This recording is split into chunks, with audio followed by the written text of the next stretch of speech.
प्रथम थरक पत्रापल्ली रे जमती उच्चुंडा मरे प्रथम महासभा आयोजन करिसेंती तांकर अतिथि मानकु स्वागत करिवार जो ये ग्रामर जो संस्कृति जमिति ढोल मादल बजेई शंख फुंकी पुष्पवृष्टि करी तिलक लगई आमको स्वागत करथिले सेटा बहुत हृदयस्पर्शी होइथिला। तेणु सेमानंकु मु बहुत बहुत साधुवाद देवी एमिति आगको आमर संस्कृति को आगे नियंतु एवं आम तैलिक महासभा पुरुष मानक सांगरे महिला माने मध्य कांधरे कांध मिसई जमिति आगको बढ़ंतु कहीं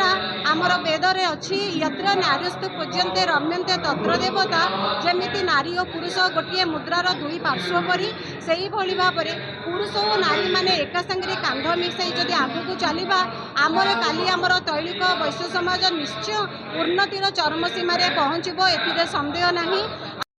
आमर दीर्घदिन प्रयास थिला जे आम समग्र ओडिशा समस्त तैलिक वैश्य समाज समस्त भाई भौणी मान के लेकिना एक मिलित बैठक करूँ एवं समाज केमती उन्नति हवा नेतृवर्गन को आशीर्वाद माध्यम आम केमती आम समाज उन्नति करूँ सेटा प्रयास करिकिना आम स्वतंत्र भाव में एक संविधानिक रेजिस्ट्रेशन कलु एवं वर्तमान आम महासभा करूँ समग्र ओडिशार समस्त संगठन को लेकिन आम महासभा करूँ। आमर उद्देश्य है समस्ते एकत्रित भाव जमी समस्त उन्नति हवा आ समस्ते एकत्रित ही चली पारे